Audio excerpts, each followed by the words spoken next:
یعنی وہ نام جو ایک دوسرے کے بدل کے طور پر آتے ہیں ان کے درمیان استعمال ہوگا۔ آگے مثالوں سے میں آپ کو واضح کرتا ہوں۔ مترادفات یعنی مترادف چیزوں کے درمیان، ایک جیسی چیزوں کے نام اگرچہ ایک سے زیادہ مرتبہ، مطلب ہم کہہ سکتے ہیں کہ آفتاب، سورج، خورشید، اس طرح کے نام اگر آتے ہیں تو ان کے درمیان بھی سکتے کا استعمال ہوگا۔ اور ہم مرتبہ الفاظ یعنی جو رتبے میں ایک دوسرے سے برابر ہوں، مثلا جیسے تمام سبزیاں، جیسے تمام نام، جیسے تمام پھل، یہ ہم مرتبہ ہیں، تو ان کے درمیان بھی سکتہ استعمال ہوگا۔ اب میں نے آپ کے لیے مثالیں لکھی ہیں تاکہ پریکٹیکلی آپ کو سمجھ آ سکے۔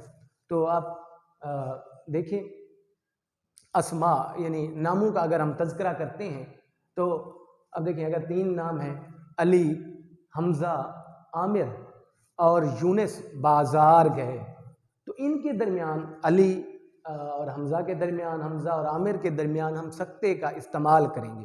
اور آپ دیکھ رہے ہیں کہ ہم بغیر سانس توڑے علی، حمزہ، عامر اور یونس بازار گئے۔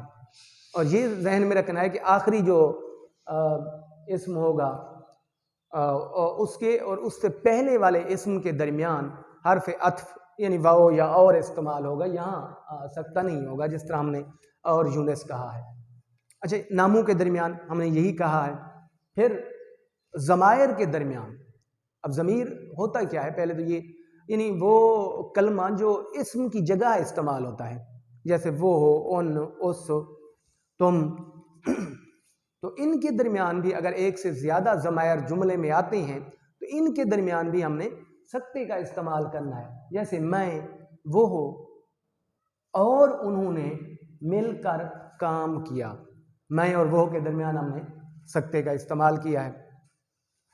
اس کے بعد ہم مرتبہ الفاظ، ہم پہلے دیکھ چکے ہیں کہ ہم مرتبہ الفاظ کے درمیان بھی سکتے کا استعمال ہوگا، جیسے شائستہ نے بازار سے آلو، بھنڈی، مٹر اور ٹماٹر خریدے۔ سبزیاں ہیں، ہم مرتبہ الفاظ ہیں، اور ان کے درمیان بھی ہم نے یعنی سکتہ لگانا ہے۔ وہ ذہن میں رکھنا ہے کہ آخری جو اسم ہوگا اس سے پہلے حرف عطف آئے گا، واو آ سکتا ہے اور آ سکتا ہے وغیرہ وغیرہ۔ اچھا، جب مبتدا اور خبر کے درمیان کوئی حجاب نہ ہو، یعنی جو بات کہی جا رہی ہے اور جس کے متعلق کہی جا رہی ہے، جب وہ دونوں ایک ساتھ آ جائیں، ان کے درمیان کوئی اور لفظ نہ آئے، تو ان کو الگ الگ کرنے کے لیے بھی ہم سکتے کا استعمال کریں گے۔ جیسے بانگ درا اقبال کا پہلا اردو شعری مجموعہ ہے۔ اب دیکھیں، خبر ہم دے رہے ہیں بانگ درا کے متعلق، اور مبتدا یعنی اقبال ہے یہاں، تو ان کے درمیان کوئی لفظ نہیں آیا، تو بانگ درا اور اقبال کو الگ الگ کرنے کے لیے بھی ہم سکتے کا استعمال کریں گے۔ یہ ایک یعنی آپ اس تناظر میں اور سوالات کو بھی دیکھ سکتے ہیں، یہ تو آپ کے لیے ایک مثال ہے، یعنی باقی جتنی کتابیں ہیں یا کسی کے متعلق خبر دی جا رہی ہے تو وہاں سکتے کا استعمال ہوگا۔ اچھا، ایک اور استعمال، مخاطب کو اصل عبارت سے الگ کرنے کے لیے بھی ہم سکتے کا استعمال کریں گے۔ یعنی جسے ہم مخاطب کر رہے ہیں اسے اگر ہم نے اصل عبارت سے الگ کرنا ہے، یعنی اس کا نام گڑمڑ نہ ہو جائے، تو وہاں بھی سکتے کا استعمال کریں گے، کیونکہ ٹھہراؤ آئے گا تو ہمیں اندازہ ہو جائے گا کہ یہ الگ ہے۔ اب دیکھیں، بدقسمت حامد، حامد کے بعد سکتہ لگا ہے، مجبور محض ہے، یعنی حامد چونکہ مخاطب ہے، اس کو اصل عبارت سے نکالنے کے لیے بھی ہم نے سکتے کا استعمال کیا ہے تاکہ واضح ہو جائے یہ ہمارا مخاطب ہے۔ تو یہ چند اہم استعمالات ہیں، اگر آپ انہیں ذہن نشین کرتے ہیں تو میرے خیال میں سکتہ کے متعلق پوچھا جانے والا کوئی بھی سوال آپ سے غلط نہیں ہوگا۔ اس کے بعد وقفہ ہے، وقفہ جسے اردو میں نصف وقف بھی کہتے ہیں۔ یہ چیزیں ذہن میں رکھنی ہے، میں نے آپ سے پہلے بھی کہا ہے، معروضی میں پوچھا جا سکتا ہے وقفے کا دوسرا نام کیا ہے۔ اسے انگریزی میں سیمی کالن کہا جاتا ہے۔ عبارت میں جہاں سکتے سے زیادہ ٹھہراؤ مقصود ہو وہاں وقفے کا استعمال ہوتا ہے یا وقفے کی علامت کا استعمال ہوتا ہے.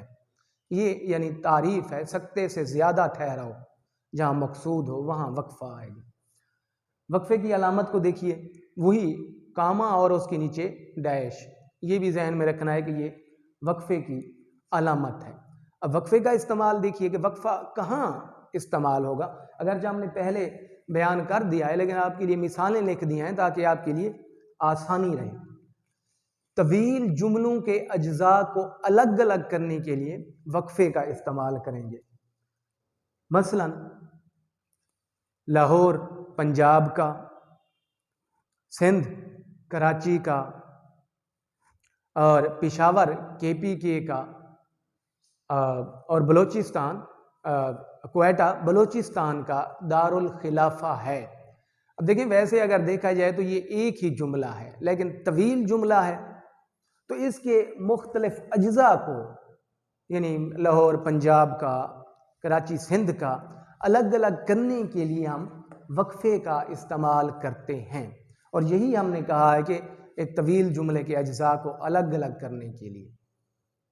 دوسرا استعمال یہ ہے کہ جملوں کے اجزاء پر زور دینے کے لیے، یعنی کسی ایک جز کی اہمیت ہم واضح کر رہے ہیں، اس کو واضح کرنے کے لیے یا اس پر زور دینے کے لیے بھی وہ جو ہے نا وقفے کا استعمال ہوگا. مثلا جو کرے گا سو بھرے گا، یعنی ہم یہ بات باور کرا رہے ہیں کہ کرنی کی بھرنی ہے، اس لیے ہم کہہ رہے ہیں کہ جو کرے گا سو بھرے گا. تو یہ اہم استعمالات ہیں وقفے کے، یعنی طویل جملوں کے اجزاء کو الگ الگ کرنے کے لیے اور جملے کے کسی جز پر زور دینے کے لیے وقفے کا استعمال ہوگا. اچھا، اب تیسرا ہمارے پاس ہے رابطہ. رابطہ جسے اردو میں وقف مطلق بھی کہا جاتا ہے. سکتہ وقف خفیف، وقفہ نصف وقف، اور رابطہ وقف مطلق. انگریزی میں فل سٹاپ، بریک کر فل سٹاپ تک نہیں رابطہ. اچھا، تیسرا ہمارے پاس ہے رابطہ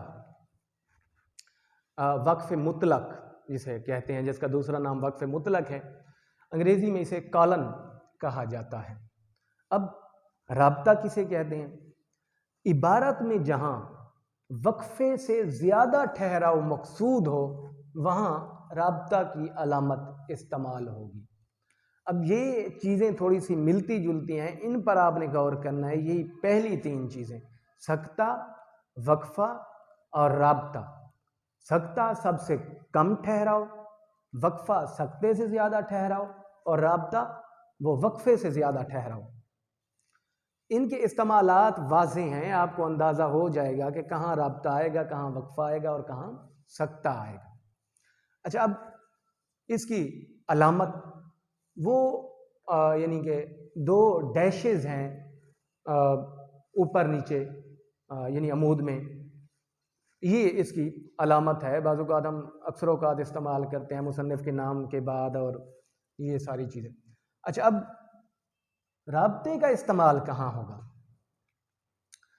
جب کوئی مختصر قول یا کہاوت بیان کرنی ہو تو تمہیدی جملے کے بعد رابطے کی علامت استعمال کی جائے گی. یعنی اگر کسی کا قول ہم نے بیان کرنا ہے یا کوئی کہاوت لکھنی ہے تو پہلا جملہ ہم جو تمہید باندھتے ہیں اس کے بعد رابطے کا استعمال ہوگا. مثلا وہی دو چیزیں کہ قائد اعظم کا فرمان ہے کام کام اور کام، یعنی قائد اعظم کا اگر قول بیان کر رہے ہیں تو یہ ہم نے کہا کہ یہ تمہیدی جملہ ہے ہمارا، قائد اعظم نے فرمایا، اس کے بعد رابطہ اور پھر اس کا قول، یعنی ان دونوں کے درمیان ربط پیدا کر دیں گے رابطے کی علامت سے. یا حدیث ہے، یعنی آپ صلی اللہ علیہ وسلم کا فرمان ہے کہ نماز دین کا ستون ہے، تو ان کے درمیان بھی رابطے کی علامت. ایک اور استعمال، یعنی سابقہ جملے کی وضاحت کے لیے بھی ہم رابطے کا استعمال کریں گے. مثلا سچ ہے، اتفاق میں برکت ہے، یعنی ہم نے اس کی وضاحت کی ہے کہ کیا سچ ہے. تو آگے ہم نے لکھا اتفاق میں برکت ہے، تو سابقہ جملے کی وضاحت کے لیے بھی رابطے کا استعمال ہوگا۔ تو رابطے کے معروف استعمالات یہی ہیں، آپ نے ذہن میں رکھنا ہے، کسی کا قول نقل کرنے کے لیے یا جو ہے وہ کہاوت بیان کرنے کے لیے یا سابقہ جملے کی وضاحت کے لیے رابطے کا استعمال ہونا ہے۔ تفصیلیہ، تفصیلیہ کسے کہتے ہیں؟ انگریزی میں کالن ڈیش۔ تفصیلیہ جیسا کہ نام سے ہی ظاہر ہے، جب کوئی تفصیل بیان کرنا مقصود ہو تو درج ذیل، حسب ذیل، مختصر یہ کہ یا غرض یہ کہ الفاظ کے بعد ہم تفصیلیہ کی علامت استعمال کریں گے۔ یعنی آپ ذہن میں یہ رکھیں گے جب کسی چیز کی تفصیل بیان کرنا مقصود ہو تو تفصیلیہ استعمال ہوگا، جیسا کہ نام سے ہی ظاہر ہے۔ اب دیکھیں اس کی علامت وہی رابطہ کے 2 ڈیشز اور اس کے سامنے ایک ختمہ کی علامت لگانی ہے، تو یہ تفصیلیہ کی علامت ہوگی۔ اب مثالیں دیکھ لیں، یعنی پاکستان کے درج ذیل صوبے ہیں، ہم نے بات کر دی، آگے ہم نے اسی کی تفصیل بیان کرنی ہے کہ کون کون سے، تو پھر ہم یعنی کہ صوبوں کے نام لکھنے سے پہلے اور اس سے یعنی پہلے جملے کے بعد تفصیلیہ کی علامت، یعنی پنجاب، سندھ، KPK اور بلوچستان، یا علی نے سچ کہا تھا، کیا سچ کہا تھا، اب تفصیلیہ، یعنی کہ تم جھوٹے، مکار اور فریبی ہو۔ یعنی ہم نے اپنے جملے کی تفصیل بیان کرنے کے لیے تفصیلیہ استعمال کرنا ہے، اور آپ نے یہ دیکھنا ہے، یہ ذہن میں رکھنا ہے، اکثر اوقات وہ ہوگا اس سے پہلے، یعنی تفصیل بیان کرنے سے پہلے یہ الفاظ استعمال ہوں گے کہ درج ذیل، جہاں درج ذیل آ رہا ہے ظاہری سی بات ہے کہ پھر ہم تفصیل بیان کر رہے ہیں، یا حسب ذیل، یا مختصر یہ کی، یا غرض یہ کی، اس طرح کے الفاظ یعنی تفصیل سے پہلے اور ہمارے ایک تمہیدی جملے کے بعد استعمال ہوتے ہیں، تو ان دونوں کے درمیان ہم تفصیلیہ کی علامت لگاتے ہیں۔ جی، اگلا ہمارا جو ہے رموز اوقاف ختمہ، جسے انگریزی میں فل سٹاپ کہتے ہیں، اور اس کا استعمال آپ ابتدائی کلاسز سے کرتے آئے ہیں۔ جب کسی جملے میں مکمل ٹھہراؤ مقصود ہو یا جب کوئی جملہ اختتام پذیر ہوتا ہے تو اس کے بعد جو علامت لگائی جاتی ہے اسے ختمہ کہتے ہیں۔ علامت دیکھ لیجئے، انگریزی میں اسے ہم ڈیش کہتے ہیں، اور ڈیش اور اردو کے ختمے میں تھوڑا سا فرق ہے۔ انگریزی میں ڈیش نقطہ لگایا جاتا ہے اور یہ تھوڑا سا یعنی کھینچا جاتا ہے، یعنی خط کی طرح۔ استعمال اس کا ایک تو وہی ہے جملے کے اختتام پر، مثلا علی اسکول گیا، ایک جملہ ختم ہوا ہے تو اس کے بعد ہم نے ختمہ کی علامت استعمال کی ہے۔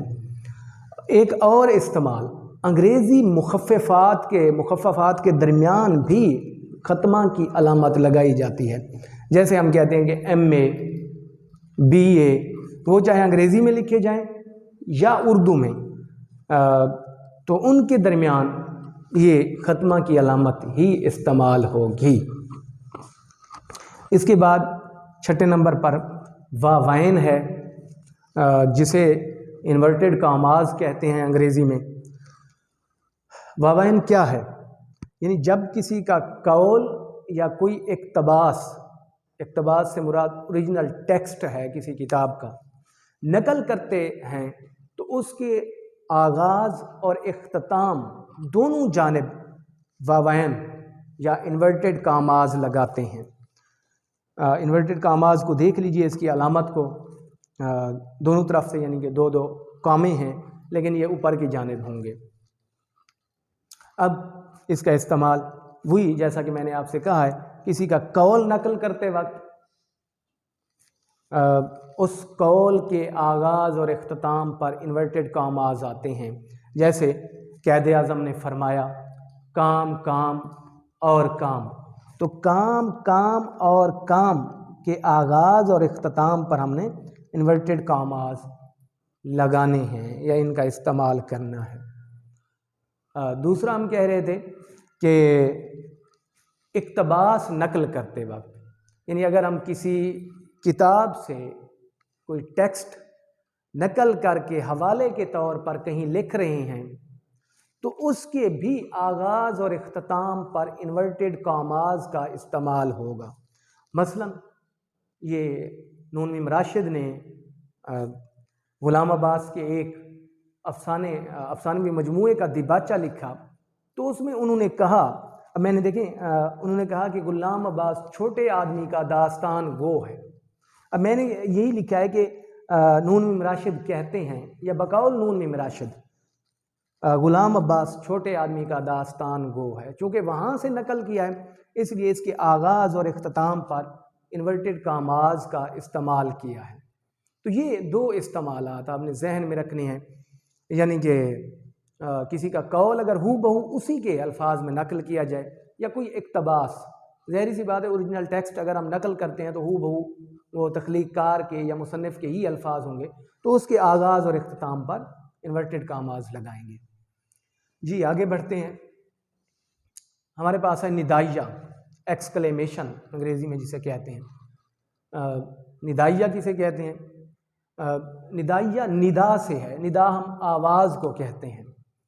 تو اب یہ ذہن میں رکھیں گے تو آپ کے لیے آسانی ہوگی کہ عبارت میں جب کسی کو ندا دینا، آواز دینا، پکارنا یا مخاطب کرنا مقصود ہو تو اس کے بعد ہم ندائیہ کی علامت لگائیں گے، یعنی آواز دینا، پکارنا، مخاطب کرنا مقصود ہو تو ندائیہ علامت دیکھ لیجئے آپ کے سامنے ہے۔ اب استعمال ہوئی کسی کو پکارنے کے لیے، مثلا اسد باہر آؤ، پیارے بچوں شور مت کریں، یا خواتین و حضرات مخاطب کر رہی ہیں ہم کسی کو مخاطب کرنے کے لیے، محنت کامیابی کا زینہ ہے۔ تو ان دونوں جگہوں پر ہم جو علامت استعمال ہوگی اسے ندائیہ کہیں گے۔ آگے ہے فجائیہ۔ اب ندائیہ اور فجائیہ کی علامت ایک ہی ہے، لیکن آپ نے ان کے درمیان فرق کو ذہن نشین کرنا ہے۔ پہلے ہم اس کی تعریف دیکھتے ہیں، پھر میں آپ کو ان کے درمیان فرق بتاتا ہوں۔ فجائیہ کا استعمال ایسے جملوں میں ہوگا جس میں کسی جذبے کا اظہار مقصود ہو۔ وہ جذبہ غصہ ہو سکتا ہے، حیرت ہو سکتی ہے، محبت ہو سکتی ہے، نفرت ہو سکتی ہے، یہ ساری چیزیں، یعنی جس جملے میں کسی جذبے کا اظہار کیا جائے گا اس کے بعد استعمال ہونے والی علامت کو ہم فجائیہ کہیں گے۔ اب اس کی علامت اور ندائیہ کی علامت ایک ہی ہے، لیکن ان کے درمیان فرق وہی ہے جو میں نے تعریف کے دوران یہ آپ کو اندازہ ہو گیا ہوگا کہ ندائیہ جب کسی کو پکارنا یا مخاطب کرنا مقصود ہو تو اس کے درمیان اگر یہ علامت لگائی جائے گی تو اسے ہم ندائیہ کا نام دیں گے، اور اگر کسی جملے میں کسی جذبے کا اظہار کیا گیا ہے تو ان کے بعد اگر یہ علامت استعمال ہوتی ہے تو اسے ہم فجائیہ کا نام دیں گے۔ مثلا فجائیہ کی مثالیں دیکھ لیں کہ اف کتنی گرمی ہے، یا آہا خوشی کا اظہار ہے، ہم جیت گئے۔ تو اب دیکھیں یہاں خوشی کا جذبہ ہمارے سامنے ہے، اور یہاں یعنی کہ ایک اکتاہٹ کا، تنگی کا، تو اس کے بعد ہم نے فجائیہ کی علامت استعمال کی ہے۔ تو آپ نے بعض اوقات وہ جملہ دے دیتا ہے اور وہ کہتا ہے کہ اس کے بعد علامت آئے گی ندائیہ کی یا فجائیہ کی، پھر طالب علم کشمکش کا شکار ہو جاتا ہے۔ تو آپ نے یہی ذہن میں رکھنا ہے کہ اگر وہ اس میں کسی کو پکارا یا مخاطب کیا جا رہا ہے تو پھر آپ نے ندائیہ کو ٹک کرنا ہے، اور اگر اس میں کسی جذبے کا اظہار مقصود ہے تو اس میں آپ نے پھر فجائیہ کو سرکل کرنا ہے۔ آگے دیکھیے کوسین یا خطوط وحدانی۔ کوسین کو خطوط وحدانی بھی کہا جاتا ہے، اس کا دوسرا نام ہے، جس طرح سکتہ وقفہ کے متعلق ہم نے دیکھا، انگریزی میں اسے بریکٹس کہتے ہیں۔ اب خطوط وحدانی یا کوسین کیا ہے؟ کوسی سے آئے، چھوٹی بریکٹ جسے ہم کہتے ہیں۔ تحریر میں جب جملہ معترضہ آ جائے تو اس کے دونوں جانب کوسین کا استعمال کرتے ہیں۔ اب جملہ معترضہ کیا ہے؟ جملہ معترضہ یہ ہے، یعنی اس سے مراد ایسا جملہ ہے جو اصل عبارت کا حصہ نہیں ہوتا، بلکہ ہمارے کسی سابقہ لفظ کی یا خیال کی وضاحت کے لیے ہم استعمال کرتے ہیں، اور اگر اسے تحریر سے خارج کر دیا جائے تو مطلب تحریر کا مفہوم تو پورا رہتا ہے، لیکن ظاہری سی بات ہے کہ اس کے ذریعے سے تفصیل میں اضافہ ہو جاتا ہے۔ جب آپ مثال دیکھیں گے تو آپ کو مزید سمجھ آ جائے گا۔ کوسائن کی علامت دیکھیے، چھوٹی بریکٹ ہم میتھ میں، ریاضی میں، حساب میں بھی پڑھتے آئے ہیں۔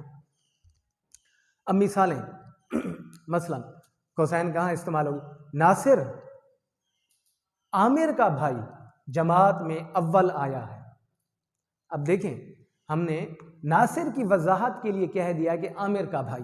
ہو سکتا ہے کہ ہم جسے بتا رہے ہوں ہمارا مخاطب ناصر کو نہ جانتا ہو، عامر کو جانتا ہو، اس لیے ہم نے اپنی بات کو مزید واضح کرنے کے لیے یعنی کوسائن میں جملہ معترضہ لگا دیا ہے کہ ناصر جو عامر کا بھائی ہے کلاس میں اول آیا ہے۔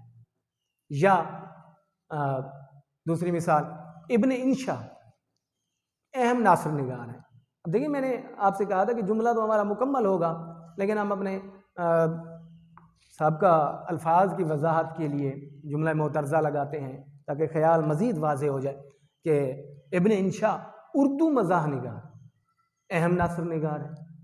تو یہ کوسائن کا یا خطوط وحدانی کا استعمال ہے کہ جملہ معترضہ کے آغاز اور اختتام پر کوسائن کا ہم استعمال کریں گے۔ خط، جسے انگریزی میں ڈیش کہتے ہیں۔ اب خط اور کوسائن دونوں کا استعمال مترادف ہے، ایک جیسا ہے، یعنی جہاں ہم کوسائن استعمال کرتے ہیں وہاں خط کو بھی استعمال کیا جا سکتا ہے، یا خط کی جگہ کوسائن بھی استعمال کی جا سکتی ہے۔ علامت دیکھ لیں، ڈیشز، اور اس کی مثالیں وہی ہیں، یعنی خط کی مثالیں اب وہ دیکھ لیں کہ ناصر جو عامر کا بھائی ہے، یعنی یہاں ہم خط بھی لگا سکتے ہیں، تب بھی ہماری علامت ٹھیک ہوگی۔ یہاں اس طرف بھی یعنی کوسائن کی جگہ اگر ہم خط لگا دیں گے تب بھی ہم نے درست علامت کا استعمال کیا ہے۔ اور یہاں بھی ابن انشا اردو کے ناصر نگار ایک اہم اردو مزاح نگار ایک اہم شاعر ہیں، یہاں یعنی خط کا استعمال بھی ہو سکتا ہے۔ اب یہ ذہن میں رکھیں کہ خط اور کوسائن کا جو استعمال ہے وہ مترادف ہے، ایک جیسا ہے۔ آخری ہمارا رہ گیا ہے سوالیہ نشان، کویسچن مارک جسے کہتے ہیں، یہاں نشان کویسچن مارک، اور ظاہری سی بات ہے کہ اس کا استعمال بھی ہم ابتدائی کلاسز سے کرتے آئے ہیں۔ جب کسی جملے میں کوئی سوال پوچھنا مقصود ہو تو اس کے آگے سوالیہ کی علامت لگائی جاتی ہے، اور بعض اوقات یہ ایک لفظ کے بعد بھی اس علامت کا استعمال ہوتا ہے۔ اس کی مثال میں آپ کو دیتا ہوں۔ علامت دیکھ لیجئے کویسچن مارک کی، انگریزی میں الٹ ہوتا ہے اور اردو میں یہ اس کے متضاد ہو جاتا ہے۔ تو آپ نے یہ ذہن میں رکھنا ہے بعض اوقات سوالیہ کچھ الفاظ بھی ہیں جیسے کب، کیوں، کیسے، کون، کیا، جس جملے میں یہ استعمال ہوتے ہیں اس کے بعد بھی ہم سوالیہ نشان استعمال کر سکتے ہیں، لیکن بعض جملے ایسے ہوتے ہیں جن میں یہ الفاظ استعمال نہیں ہوتے لیکن سوال مقصود ہوتا ہے، وہ آپ کو جملہ پڑھتے ہوئے اندازہ ہو جاتا ہے کہ اس میں کوئی سوال پوچھا جا رہا ہے، تو اس کے بعد ہم سوالیہ کی علامت یا کویسچن مارک استعمال کرتے ہیں۔ مثلا دیکھیں، آپ کب تشریف لائے، ہم پوچھ رہے ہیں تو اس کے سامنے سوالیہ نشان، اور میں بات کر رہا تھا کہ بعض اوقات یہ ایک لفظ کے بعد بھی استعمال ہوتا ہے۔ تو دیکھیں، تم، یعنی ایک سوالیہ نظروں سے ہم کہتے ہیں کہ تم اس وقت، یعنی اس میں بھی ایک سوال ہی پوشیدہ ہے، جملہ پورا نہیں ہے لیکن اس میں سوال پوشیدہ ہے۔ تو اس کے ساتھ ہی ہمارے رموز اوقاف پر مشتمل اس لیکچر کا اختتام ہوتا ہے۔ اپنا بہت سا خیال رکھیے، ملتے ہیں نیکسٹ لیکچر کے ساتھ۔ اللہ حافظ۔